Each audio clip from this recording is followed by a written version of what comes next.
Immuno deficiency disorders. হ্যাঁ, তো actually আমি ভাইভা বোর্ডে ঢুকলাম এবং ঢোকার পরে ম্যাম একটা কোশ্চেন করে বসলো যে name some immuno deficiency disorders, ঠিক আছে, এবং এটাকে ক্লাসিফাই করো, এভাবে হচ্ছে একটা কোশ্চেন করলো। সো আমি খুবই নার্ভাস হয়ে গেলাম, এবং আসলে ইমিউনো ডিফিসিয়েন্সি ডিসঅর্ডার সেগুলো আবার কোনগুলা জাস্ট মনে পড়তেছে যে আচ্ছা আমি বইতে দেখছিলাম লাস্টের দিকে কিছু টাফ ডিজিজের নাম আছে, কি না ডিজিজের নাম টাফ বা কঠিন কিছু ডিজিজের নাম আছে।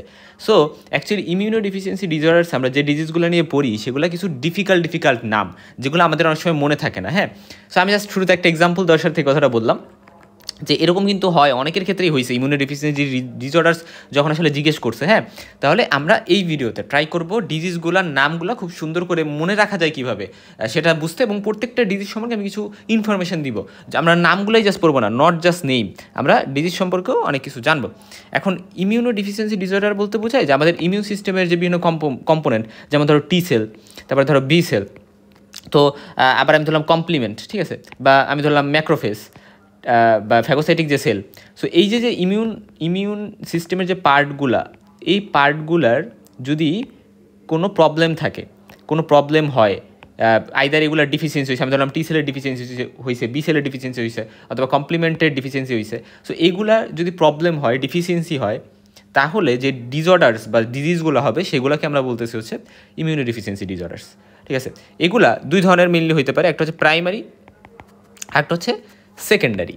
সো এইভাবে হচ্ছে আমরা যখনই ক্লাসিফাই করতে বলবো আমরা এইভাবে করবো, প্রাইমারি সেকেন্ডারি। তো প্রাইমারি মানে হচ্ছে জেনেটিক্যালি প্রবলেম, হ্যাঁ, মানে প্রবলেমটা জেনেটিকভাবে বিভিন্ন মিউটেশনের কারণে বিভিন্ন ওয়েতে বা জন্মগতভাবে তার ইমিউনো ডিফিসিয়েন্সি ডিসঅর্ডার্স ক্রিয়েট হয়েছে, সেটা প্রাইমারি। আর সেকেন্ডারি মানে হচ্ছে জন্মগতভাবে না, বিভিন্ন কিছুর এক্সপোজারে, ঠিক আছে, আইদার সে কেমোথেরাপিউটিক্স এজেন্টস নিচ্ছে, অথবা আরও বিভিন্ন কারণে, যেটা আমরা একটু পরেই দেখবো, পরবর্তীতে জন্মের পরে বিভিন্ন কারণে বিভিন্ন কিছু এক্সপোজারে তার এটা ডেভেলপ করছে এই ইমিউনো ডিফিসিয়েন্সি ডিসঅর্ডারসগুলো। সো প্রাইমারি আর সেকেন্ডারিতে আমরা ভাগ করতে পারি। এখন চলে আসো আমাদের আলোচনায়, সেটা হচ্ছে ইমিউনো ডিফিসিয়েন্সি ডিসঅর্ডার মানে হচ্ছে defects in on or more components of the immune system, ঠিক আছে। এর ফলে খুবই সিরিয়াস এবং ফ্যাটাল বা মারাত্মক ডিসঅর্ডার্স হইতে পারে, যেটাকে আমরা কালেকটিভলি ইমিউনো ডিফিসিয়েন্সি ডিজিজেস বা ডিসঅর্ডার্স বলতে পারি।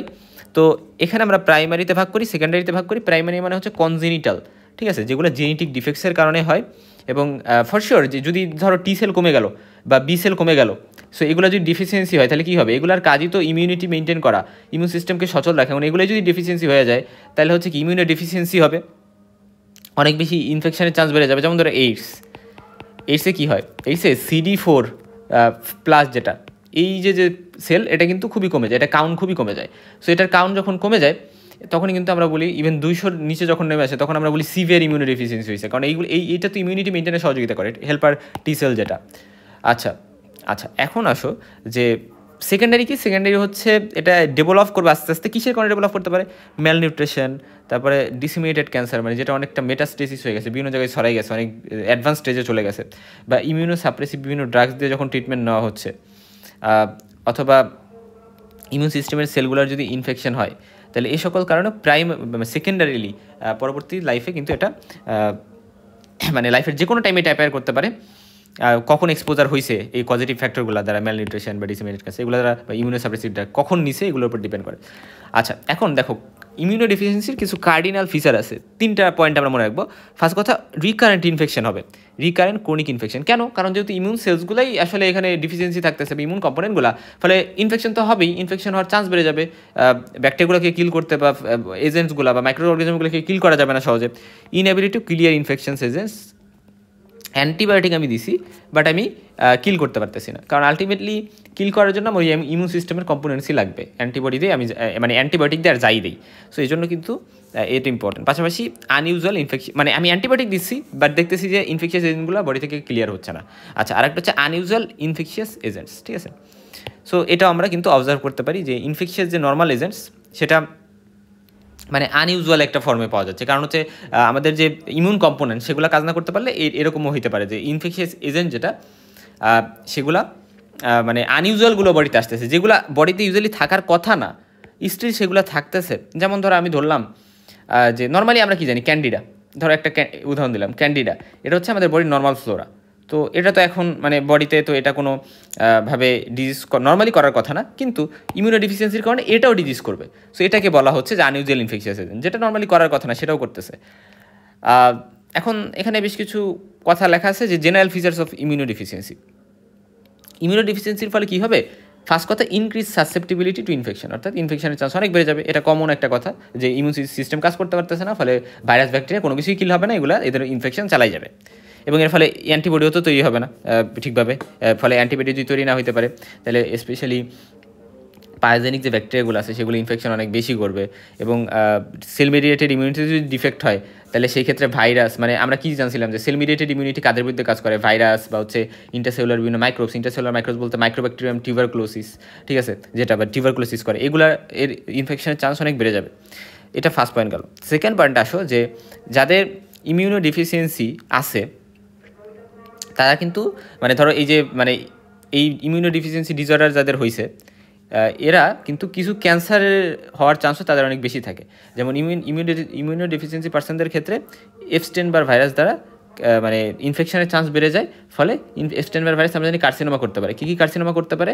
বার্কিটস লিম্ফোমা করতে পারে, বার্কিটস লিম্ফোমা, তারপর হচ্ছে নেজোফেরেঞ্জিয়াল কার্সিনোমা বা নন হজকিন্স লিম্ফোমা, এগুলো করতে পারে। হ্যাঁ, আচ্ছা ঠিক আছে। এরপরে আসো ইমিউনো ডিফিসিয়েন্সি, এটা কিন্তু লিম্ফোসাইট এর ম্যাচুরেশন এবং অ্যাক্টিভেশনের প্রবলেম করতে পারে, যেটাকে আমরা একটা টার্ম বলি যে থাইমিক, মানে আমাদের যে থাইমাস গ্ল্যান্ড থাকে, আচ্ছা ইমিউনো ডিফিসিয়েন্সি ডিসঅর্ডারের মধ্যে আমরা একটা দেখবো যে থাইমিক অ্যাপ্লাসিয়া, বা মানে আমাদের থাইমাস গ্ল্যান্ডটাই ঠিকভাবে ডেভেলপ করতে পারে নাই, বা মানে থাইমাস গ্ল্যান্ডটাই অ্যাবসেন্ট হয়ে গেছে। সো এর ফলে যেটা হবে যে এটা টি সেলের ম্যাচুরেশন হবে না, ঠিকভাবে কাজ করতে পারবে না।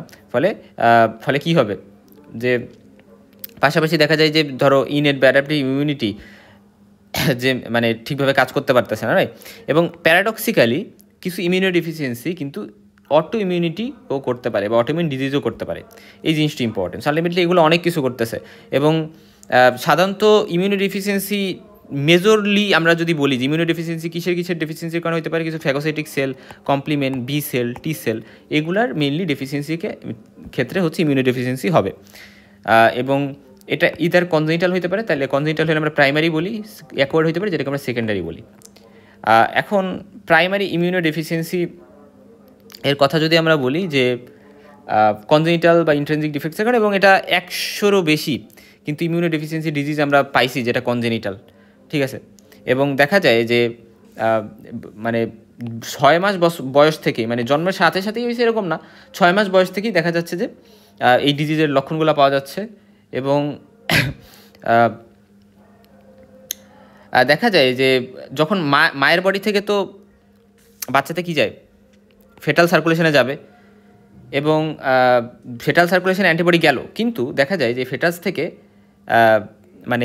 কিন্তু আস্তে আস্তে এই 6 মাস কেন আমরা বললাম, কারণ আস্তে আস্তে 6 মাস পরে দেখা যায় যে ফেটাসের বডি থেকে মায়ের মাঝে সাপোর্টটা দিতেছিল মায়ের বডি থেকে অ্যান্টিবডি দিয়ে, সেটা ব্রেস্ট মিল্কের মাধ্যমে হোক, পেটে যখন ছিল তখন তো জিটা দেয় প্লাসেন্টার মাধ্যমে, আর যখন ব্রেস্ট মিল্কের মাধ্যমে হচ্ছে এটা দেয়। সো এইভাবে অ্যান্টিবডি দিয়ে প্রোটেকশন করে রাখছে 6 মাস, বাট পরবর্তীতে কিন্তু দেখা যায় যে এটা ডিসঅ্যাপিয়ার করে যায় এবং বাচ্চার এই প্রবলেমগুলো বেশি অ্যাপিয়ার করা শুরু করে। এখন আসলে আমরা অনেকগুলো ডিজিজ নিয়ে জানবো। তো ফার্স্ট কথা দেখো, যদি বি সেল ডিফিসিয়েন্সি হয় তাহলে যে ডিজিজগুলো হয়, দেখো এগুলো কিন্তু আমরা প্রাইমারি যে ডিজিজগুলো বা ডিফিসিয়েন্সি ডিসঅর্ডারগুলো, ইমিউনো ডিফিসিয়েন্সি ডিসঅর্ডার, সেগুলোর নাম আমরা বলতেছি। ফার্স্ট কথা আমরা ফার্স্ট যে নামটা আমরা পড়তেছি এখানে, ওয়েট আ মিনিট।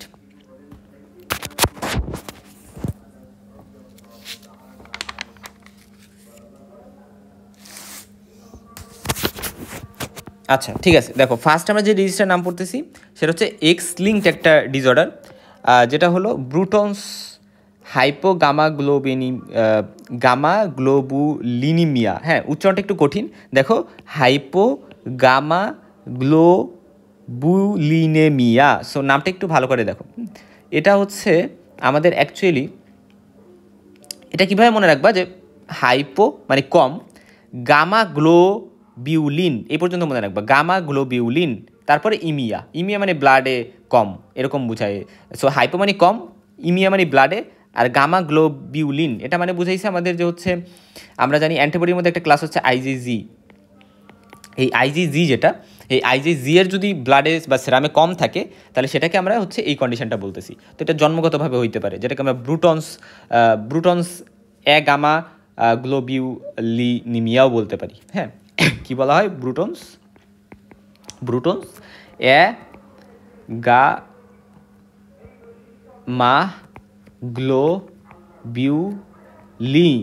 লিন পর্যন্ত লিখবা, তারপরে এমিয়া।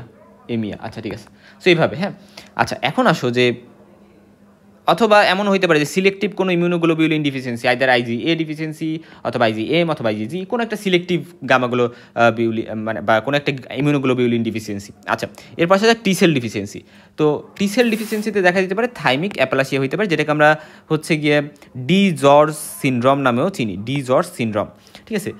আচ্ছা, এখন আসো, এটা বলতে বুঝে আমাদের যে থাইমাস গ্ল্যান্ডটা আছে, এই থাইমাস গ্ল্যান্ডটা কী করতে পারতেছে না, থাইমাস গ্ল্যান্ডটা আন্ডার ডেভেলপড, ফলে দেখা গেছে যে আমাদের যে এই থাইমাসেই তো টি সেলের ম্যাচুরেশন হয়। সো আলটিমেটলি টি সেলটা ম্যাচিউর হইতে পারতেছে না, এবং এটা ম্যাচিউর না হইতে পারলে কাজও করতে পারবে না। পাশাপাশি এখানে হাইপার আইজিএম সিনড্রোম একটা টার্ম আছে, এটাতে দেখা যায় যে মানে আইজিএম এটা অনেক বেশি থাকে, কিন্তু দেখা গেছে অন্য যে ইমিউনোগ্লোবিউলিনগুলো সেগুলো অনেক কম পরিমাণে থাকে। ঠিক আছে, এরকম প্রবলেম হইতে পারে, এবং এটা হইলে তো অবশ্যই প্রবলেমেটিক, এবং কোনো কিছু বেশি হওয়া ভালো না। ক্রনিক মিউকোকিউটেনিয়াস ক্যান্ডিডিয়াসিস, এটা বলতে বুঝাইছে হচ্ছে আমাদের ক্যান্ডিডিয়াসিস এখানে হচ্ছে, ওই যে আমি বলছিলাম না যে এটা কিন্তু নর্মাল ফ্লোরা হিসেবে থাকে, কিন্তু যখন টি সেল ডিফিসিয়েন্সি হয় বা ইমিউনোসাপ্রেশন হয় তখন কিন্তু এই ক্যান্ডিডিয়াসিস হইতে পারে, কারণ তখন পার্সনটার নিজের নর্মাল ফ্লোরা দিয়েই হচ্ছে তার হচ্ছে ইনফেকশন হচ্ছে। তারপরে বি সেল টি সেল দুইটারই ডিফিসিয়েন্সি হয়েছে, তাহলে সিভিয়ার কম্বাইন্ড হচ্ছে ইমিউনো ডিফিসিয়েন্সি, যেটা সিভিয়ার কম্বাইন্ড ইমিউনোডেফিসিয়েন্সি, এটা কিন্তু হইতে পারে বা এটা হওয়ার চান্স কিন্তু থাকে। এটার ফলে যেটা হয় যে মানে আমাদের যে B cell and T cell দুইটারই ডিফিসিয়েন্সি হয়, ফলে দেখা যায় যে কম্বাইন্ডলি অনেক বেশি ইনফেকশনের চান্স কিন্তু বেড়ে যায়। আচ্ছা, এরপরে যেই পয়েন্টটাতে আসো সেটা হচ্ছে যে অ্যাটেক্সিয়া টেলানজেকটেশিয়া। হ্যাঁ, এটা একটা টার্ম আছে, অ্যাটেক্সিয়া টেলানজেকটেশিয়া, যেটা আমরা কম্বাইন্ডের মধ্যে পড়বো। তো এটা বলতে বোঝায় কি, তার আগে আমি আরেকটা বলি যে এটার মধ্যে আরেকটা ডিজিজ আছে এই কম্বাইন্ডের মধ্যে, সেটাকে আমরা বলি, এই ডিজিজটা ইম্পর্টেন্ট, সেটাকে আমরা বলি উইসকট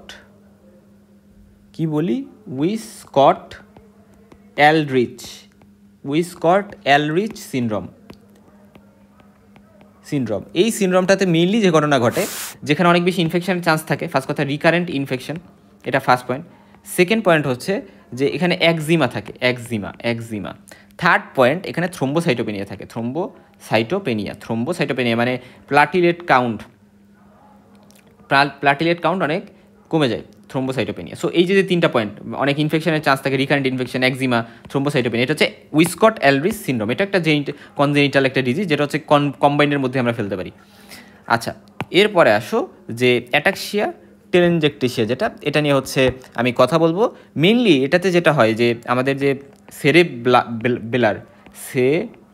সেরেবেলার অর্থাৎ আমাদের ব্রেইন, সেরেবেলার অ্যাটাক্সিয়া হয়। অর্থাৎ কন্ট্রোল রাখতে পারে না। দেখা গেছে যে গেটে প্রবলেম হচ্ছে, চলাচলে প্রবলেম হচ্ছে, মুভমেন্টে প্রবলেম হচ্ছে। এবং টেলেনজেকটেশিয়া হইতে পারে।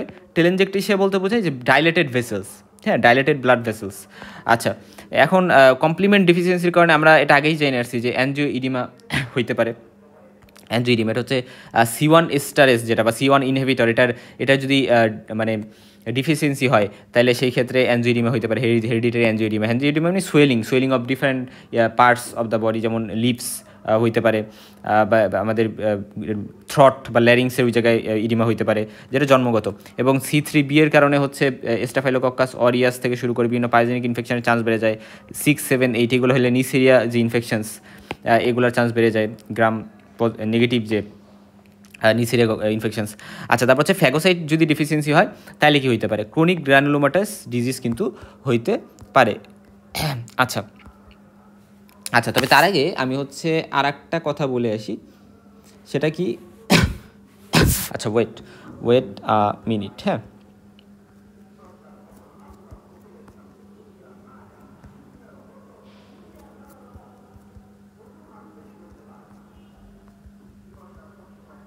আচ্ছা, এখন আসো যে ক্রনিক গ্রানুলোমাটাস ডিজিজ, যেটা এটার ক্ষেত্রে হয় যে মানে এখানে আমরা জানি যে আমাদের যে ফ্যাগোসাইটস যেগুলো আছে, এই ফ্যাগোসাইটসগুলা এটা একটা ইমিউন সেল এবং এটা কি করে রিঅ্যাক্টিভ অক্সিজেন যে স্পিসিস এগুলা সাধারণত এগুলো তৈরি করে, ফ্যাগোসাইটগুলো তৈরি করতে পারে এবং এই মাধ্যমে কিল করে বিভিন্ন ফাঙ্গাই বা ব্যাকটেরিয়াকে। তো এই যে স্পেসিফিক কিছু ব্যাকটেরিয়া বা ফাঙ্গাই সেগুলোকে কিল করতে পারবে না, কারণ এটা রিঅ্যাক্টিভ অক্সিজেন স্পিসিস সিক্রেট করতে পারে না কোনিক গ্রানুলোমাটাস ডিজিজে, ফলে ইনফেকশন চান্স বেড়ে যাবে। তা এটা একটা ইম্পর্টেন্ট বিষয়। এবং তারপর হচ্ছে এখানে জবস সিনড্রোম নামে একটা টার্ম আছে, এখানে আইজিই অনেক বেশি থাকে এবং আইজিই বেশি থাকলে যেটা হয় যে আমাদের কিন্তু এখানে স্কিনে দেখা যায় যে বিভিন্ন প্রবলেম হয়, যেমন স্কিনে অ্যাবসেস পাওয়া যায় বা এখানে রেসপিরেটরি ইনফেকশনের চান্স বেড়ে যায়। আইজিই লেভেল এটা তো আমরা অবশ্যই বেশি পাবো এবং ফেসে বিভিন্ন প্রবলেমেটিক ফিচার্স পাওয়া যায় এবং বোন ফ্র্যাকচার, একজিমা এই সকল প্রবলেমও থাকতে পারে। ঠিক আছে, ফাঙ্গাল ইনফেকশনের চান্সও বেশি থাকে এই জবস সিনড্রোমে। ঠিক আছে, সাইক্লিক নিউট্রোপেনিয়া, এটাতে দেখা যায় যে নিউট্রোফিল যে কাউন্ট, একটা লিউকোসাইট নিউট্রোফিল, তো এই নিউট্রোফিল কাউন্ট অনেক মানে মানে কমে যায় এবং এটা সাইক্লিক্যালি হয়, দেখা গেছে 21 দিন পর পর, হ্যাঁ, এরকম একটা বিষয়। তারপর হচ্ছে মায়ালোপারক্সিডেস ডিফিসিয়েন্সি, এটা বলতে বোঝায় যে আমাদের নর্মালি নিউট্রোফিল যেটা নিউট্রোফিলের একটা এনজাইম লাগে যেটাকে আমরা বলি মায়ালোপারক্সিডেস নিউট্রোফিলের কাজ করার জন্য। এবং মানে নিউট্রোফিল যদি এই এনজাইমটা কনজেনিটালি এই এনজাইমটা অ্যাবসেন্ট থাকে, ফলে নিউট্রোফিল এটার ইনফ্ল্যামেটরি যে ফাংশন সেটা করতে পারবে না এবং বিভিন্ন ইন্ডিভিজুয়ালসের ক্ষেত্রে তাহলে এটা কী করবে, নিউট্রোফিল মায়ালোপারক্সিডেস এনজাইম না থাকলে এটা কাজটা করতে পারবে না, ইনফ্লামেশন প্রসেস কমপ্লিট করতে পারবে না, ইভেন ফ্যাগোসাইটিক ফাংশনে করতে পারবে না। ইন্টারফেরন গামা রিসেপ্টর ডিফিসিয়েন্সি যেটা, এটার ফলে নর্মালি যেটা হবে যে স্পেশালি কিছু দেখো আলটিমেটলি বিষয়টা কি যে আমাদের ইন্টারফেরন গামা যেটা, এটা কিন্তু ইন্টারসেলুলার যে বিভিন্ন প্যাথোজেন ধরো মাইক্রোব্যাকটেরিয়াম টিউবারক্লোসিস যেটা, এটা বা কিছু সার্টেন ফাঙ্গাই এগুলো দ্বারা ইনফেকশনের চান্স কিন্তু বেড়ে যাবে। হ্যাঁ, এগুলো দ্বারা ইনফেকশনের চান্স বেড়ে যাবে এবং রিকারেন্ট ইনফেকশনস হবে এবং এখানে গ্রানুলোমা ফর্মেশনের চান্স বেড়ে যাবে যদি ইন্টারফেরন গামা রিসেপ্টর ডিফিসিয়েন্সি হয়। এখন এখানে আমাদের আরও বেশ কিছু জিনিস একটু জানা ইম্পর্টেন্ট, যা এখানে আরও কিছু সিনড্রোম আছে। যেমন ধরো আমি যদি আরও কয়েকটা সিনড্রোমের নাম বলি, যেমন ধরো লেজি লিউকোসাইট সিনড্রোম। ঠিক আছে, এটা একটা ডিসঅর্ডার আছে। এটার ফলে যেটা হয় যে আমাদের লিউকোসাইট বা হোয়াইট ব্লাড সেলগুলা এগুলা যে আমাদের এন্ডোথেলিয়াম বা ব্লাড ভেসেলের সাথে বাইন্ড করার ক্যাপাসিটি হারাই ফেলে। ফলে ব্লাড ডাব্লিউবিসির একটা ইম্পর্টেন্ট কাজ হচ্ছে যে যেখানে ইনফেকশন সাইট, সেই ইনফেকশন সাইটে এরা যায়, সেখানে দৌড়ায় যায় কেমোট্যাক্সিসের মাধ্যমে, কিন্তু সেখানে যাইতে পারবে না যেহেতু অ্যাডহারেন্স করতে পারে না। এটাকে আমরা বলি লেজি, মানে অলস, যাইতে পারতেছে না, ভিতরেই বসে আছে, লেজি লিউকোসাইট সিনড্রোম। ঠিক আছে, আবার আরেকটা সিনড্রোম আছে যেটাকে আমরা বলি, এগুলো সব ফ্যাগোসাইটিকের মধ্যেই, ফ্যাগোসাইট ডিফিসিয়েন্সি। আরেকটা আছে টাফসিন ডেফিসিয়েন্সি। এটার ফলে যেটা হয় যে টাফসিন যেটা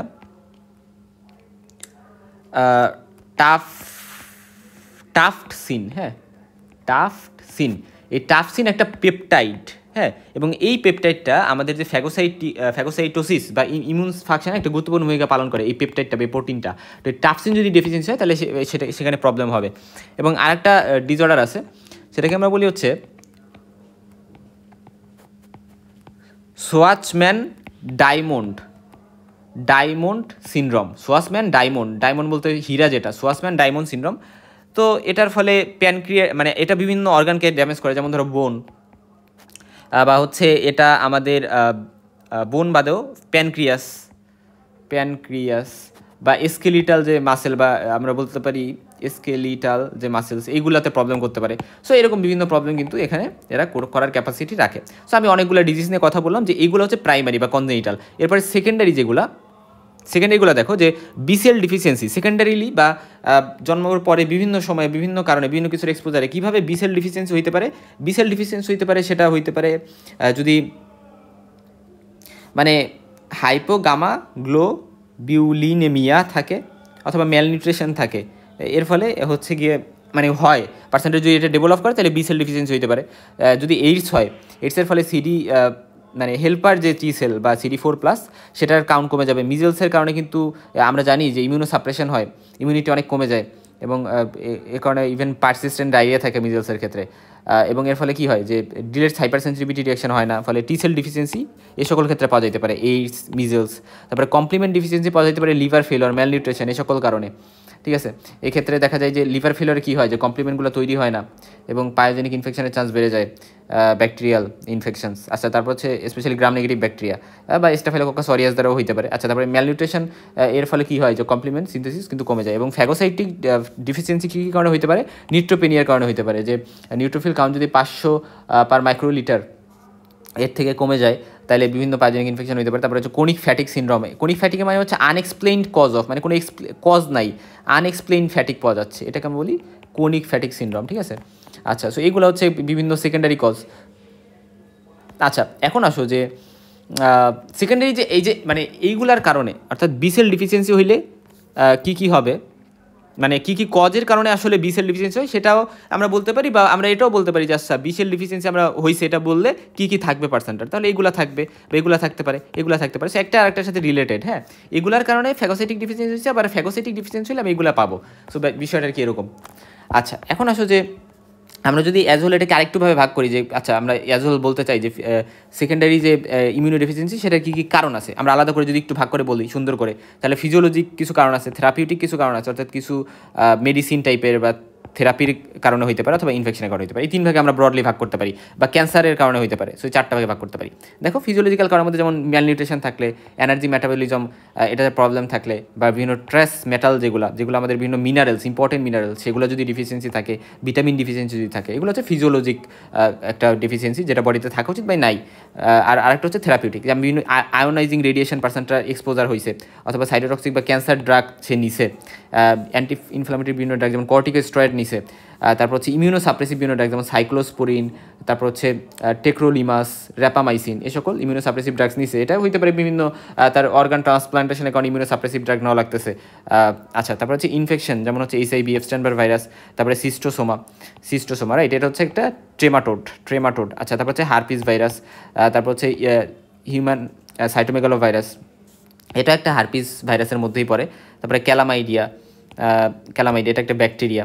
তারপর হচ্ছে স্টাফাইলোকক্কাস, এটা একটা ব্যাকটেরিয়া, গ্রাম পজিটিভ ব্যাকটেরিয়া। তারপরে ইয়ারসেনিয়া, তারপর হচ্ছে স্টেপ্টোকক্কাস, মাইক্রোব্যাকটেরিয়াম, স্যালমোনেলা, লিশমিনিয়া। সো এই ইনফেকশনগুলোর কারণেও আমাদের সেকেন্ডারি ইমিউনো ডিফিসিয়েন্সি হতে পারে।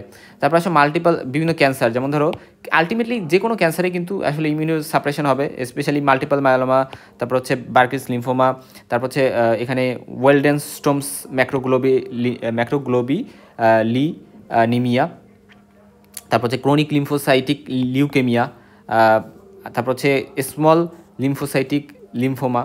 সো এইভাবে আমরা ভাগ করতে পারি, এই জিনিসটা কিন্তু ইম্পর্টেন্ট।